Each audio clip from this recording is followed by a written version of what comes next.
د افغانستان د اسلامي جمهوریت جمهور رئیس محمد اشرف غني د جنوب ختیځو ولایتونو د عمومي امنیتي وضعیت د ارزونې په موخه پرون سهار د لوړپوړي دولتي پلاوي په مشرۍ پکتیا ته سفر وکړ. په 203 تندر قلي اردو کې د پکتیا والي او د جنوب ختیځو ولایتونو ملکي او نظامي مسؤلینو جمهور رئیس طاهر کلای ووایه او د تشریفاتو قطعې له معاینې وروسته په امنیتي غونډه کې د 203 تندر قلي اردو قمندان تورن جنرال شورګل د جنوب ختیځو ولایتونو د امنیتي وضعیت په اړه جمهور رئیس ته راپور ورکړ.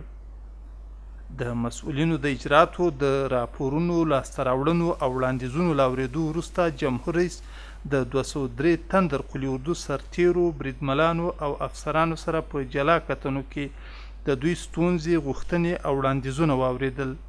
هغوی امنیتي او دفاعي ځواکونو ته د جمهور رئیس د پاملرنې او ملاتړ او د دوی د ستونزو د حل له امله مننه وکړه او ویې ویل په ټینګه اراده د افغانستان او ولس دفاع او ساتنه کوي او په دې برخه کې هر ډول قربانۍ ته تیار دي. همدارنګه د البسي په برخه کې شته ستونزې له جمهور رئیس سره شریک کړي او په بهر کې د نظامی روزنې او تحصیلاتو په موخه د تحصیلي بورسونو غوښتنه هم وکړه. جمهور رئیس غني د 203 تندر قلي اردو د سرتیرو بریدملانو او افسرانو د معلوماتو او وړاندیزونو له اورېدو وروسته وویل ستاسو د بې دریغه قربانیو او هلو ځلو له امله له تاسو او ستاسو له کورنیو مننه کوم چې صادق او خدمتګار اولادونه یې روزلي دي. د هیواد جمهور رئیس ویل امریکا متحده ایالات به په راتلونکو 2 اونیو کې 6 هلیکوپټرې د افغانستان امنیتي او دفاعي ځواکونو ته ورکړي. هغه زیاته کړه د قلي اردوګانو صلاحیت زیات شوی دی. جمهور رئیس ویل 203 تندر قلي اردو د هیواد له غوره قلي اردوګانو څخه ده چې ستاسو له برکته دښمن ته د جګړې په ډګر کې تل ماتې ورکړي. ورپسې جمهور رئیس د 203 تندر قلي اردو د غونډو په تالار کې د لوړپوړي دولتي پلاوي په حضور کې د جنوب ختیځو ولایتونو نظامی او امنیتي مسؤلینو د پکتیا مشرانو د ولایتي شورا وکیلانو او د مدني ټولنې غړو سره په جوړه شوې غونډه کې ګډون او وینا وکړه. په پیل کې د ملي دفاع وزارت د لوی درستیز مرستیال ډګر جنرال عبدالحمید حمید جمهور رئیس او ورسره پلاوي ته د هرکلي پر مهال ویل د مسلح قواو په نمایندګۍ ستاسو څخه مننه کوو چې سره د ټولو مصروفیتونو بیا هم د امنیتي قوتونو څخه هر وخت لیدنه کوئ او د دې مشکلات شخصا په خپله اورئ او د هغوی د حل د لارې سنجول کوئ. موږ تاسو ته د لوی خدای څخه توفیق نور هم غواړو او د مسلحو قوتونو دپاره د نورې کامیابۍ په هیله.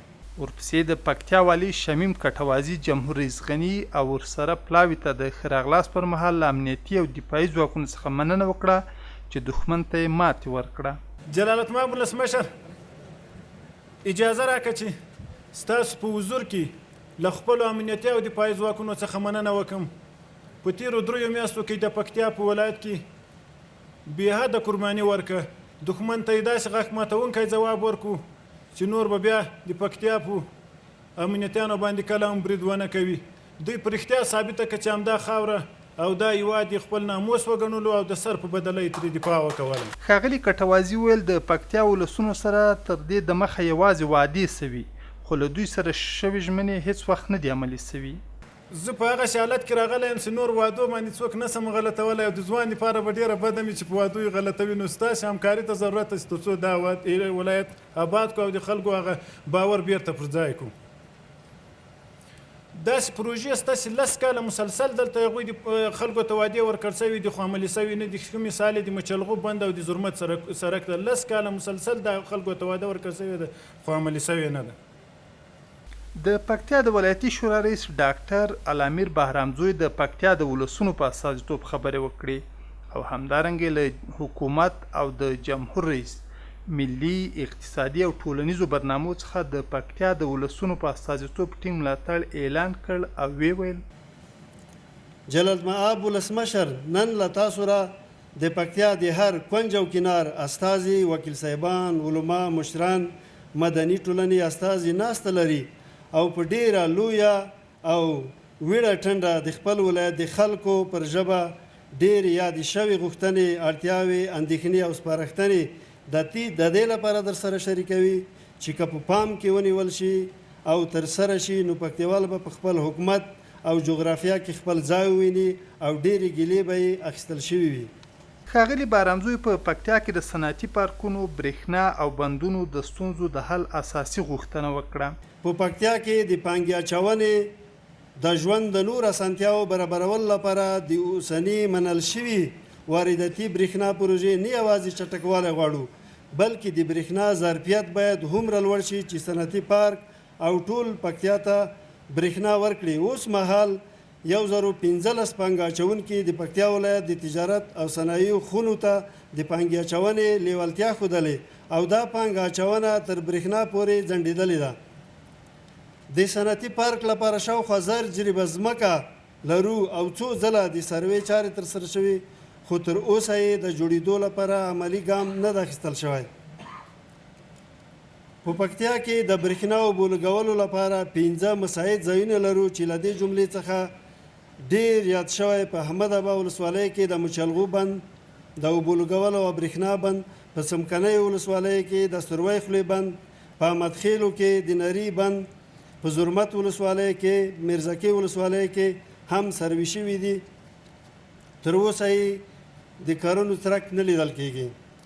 د یادو ویناوالو د غوښتنو وړاندیزونو او معلوماتو له اورېدو وروسته جمهور رئیس غني د غونډې ګډونوالو ته د وینا پر مهال د پکتیا د ولسونو له حوصله‌مندۍ څخه مننه او د امنیتي او دفاعي ځواکونو د مبارزې او سرښندنو قدرداني وکړه. زه غواړم له تاسو نه او تاسو له کورنیو نه، له پلارونو نه، له میندو نه، له خویندو نه او له ټولې کورنۍ نه، ښځو میرمنو اولادونو نه مننه وکړم. زه نن خاصتا د مننې دپاره راغلی.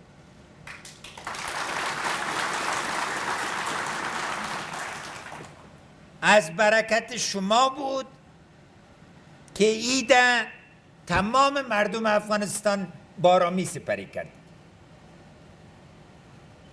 یو د تاسې خپل کور ته لاړ نه لئ.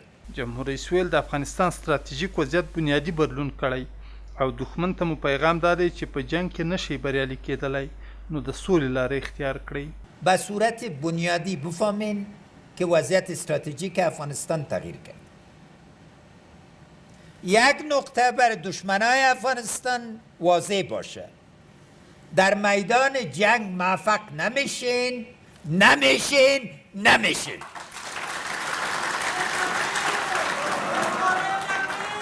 نو خبر داده چې اوس د جرګو وطن کې برته وخت د جرګې راغلی چې موږ پایداره بنیادي سولې ته ورسیږو.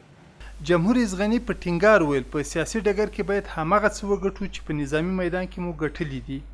د ټولو افغانانو حالت دا ده چې زمري غوندې جنګ کوو، بیا د سیاست میدان کې باید دا واره د سیاست په میدان کې هم ګټو. او له دې دپاره باید ټول خلک په اساسي توګه سولې باندې بیا اجماع ته راسو. د افغانستان ولس باندې جنگ تپل سوی، دا 40 کاله بحران ختم غواړي او موږ او تاسې به په ټینګه اراده دا ختمه کړو. جمهور رئیس د لوی پکتیا په مشرانو غږ وکړ چې د سولې لپاره جرګې جوړې او د هیواد هرې سیمې او برخې ته یې پراخه کړي. د ټولې لوی پکتیا په ولس باندې مې ناره دا ده چې اوس علما کرام، قومي مشران، ځوانان جرګې جوړې کړئ، نور ټولو زونو د افغانستان ته د سولې جرګې ویسي. او اول تر ټولو وړاندیز مې درته دا ده، دښمن اوس غواړي چې قوم په قوم، ولسوالۍ په ولسوالۍ، ولایت په ولایت نفاق راوړي. غوښتنه هم دا ده چې دا ټول منازعات د جرګو له لارې نه اول کل کړي.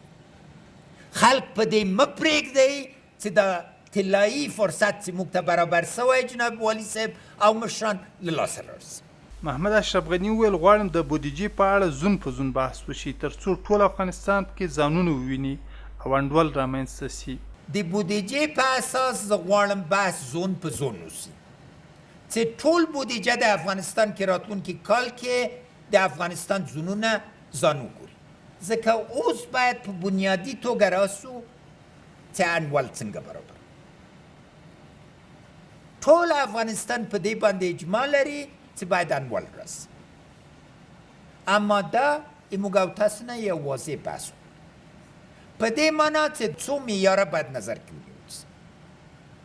لومړی معیار دا ده چې کوم ځای د افغانستان کې په کوم زون کې څه امکانات دي چې لومړی خوځښت راوړلی سي. هر زون کې دا نه کېږي. هرات کې اول شی ترانزیت ده. پکتیا کې لوی پکتیا کې اول شی ترانزیت نه ده.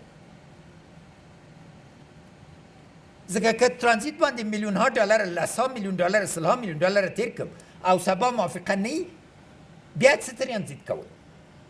نو دلته موږ او تاسې باید په بنیادي توګه په نتیجې کې ورسېږو چې کرهنې باندې، اوبو باندې، معادن باندې او خاصتا تعلیم و تربیه باندې اساسي پانګه واچو. تاسې لومړیتوبونه په دې رقم وټاکئ مشرانو، خویندو، ځوانانو، چې اوله مرحله د راتلونکي 2 کالو دپاره برته د اعتماد فضا جوړه سي. د هیواد جمهور رئیس وویل هغوی چې فکر کوي د لویو او ترانزیتي لارو په تړلو سره په موږ فشار راوړلی سي په غلطه دي، ځکه افغانستان په یوې لارې او هیواد پورې محدود نه دی بلکې مختلفې لارې لري. ما اوله دنده دا وه چې د افغانستان بقا وساتو او هیله ده چې درته ثابته سوي چې په دې 2.5 کالو کې د افغانستان بقا تامین سوی. نو بیا به تاسو ته دا نه وایي چې دا شمله په ځمکه ولګېده.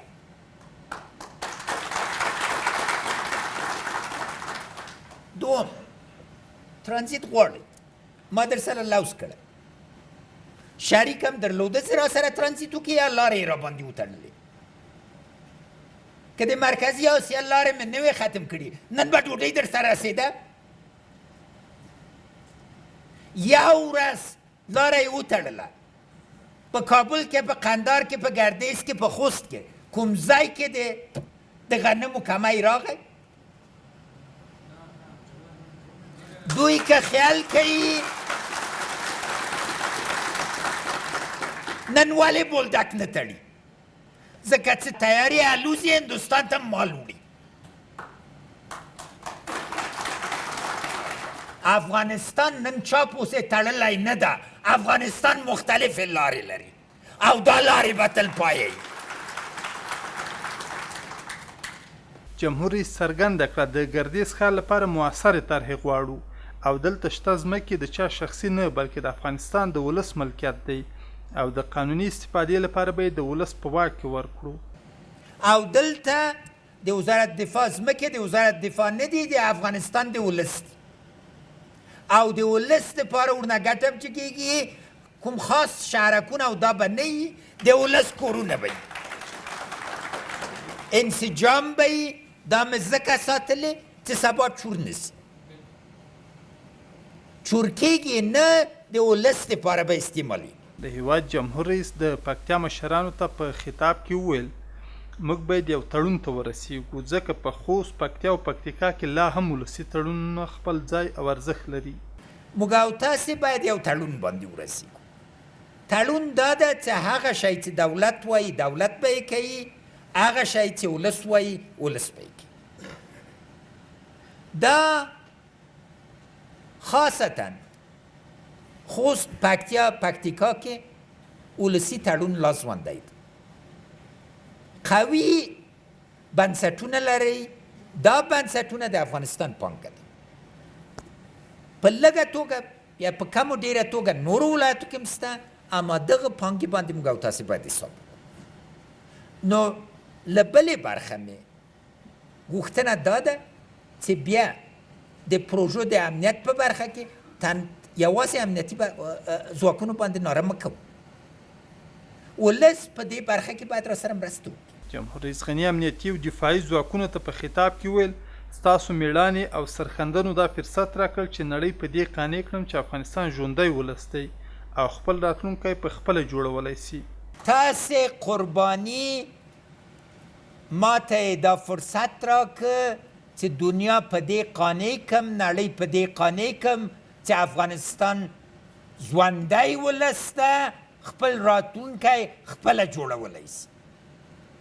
او موږ مرستې ته ضرورت لرو نه یې دې دپاره چې تر الابدالابده مرستې باندې وتړل سو دې دپاره چې ځان ته انسجام ورکړو او اوس درته وایم چې تاسې یوازې نه یې سرتاسري اصلاحات په حکومتداري کې به انشاءالله راسي چې د هغه په وسیله هغه بوج چې تاسې ور پخوا کې عادت دا و چې یو موټر 4 ټایره لري مګر په یو ټایر باندې باید هر شی وتړي او هغه امنیتي او دفاعي ټایر و اوس به اصلاحات په نورو ځایو کې راسي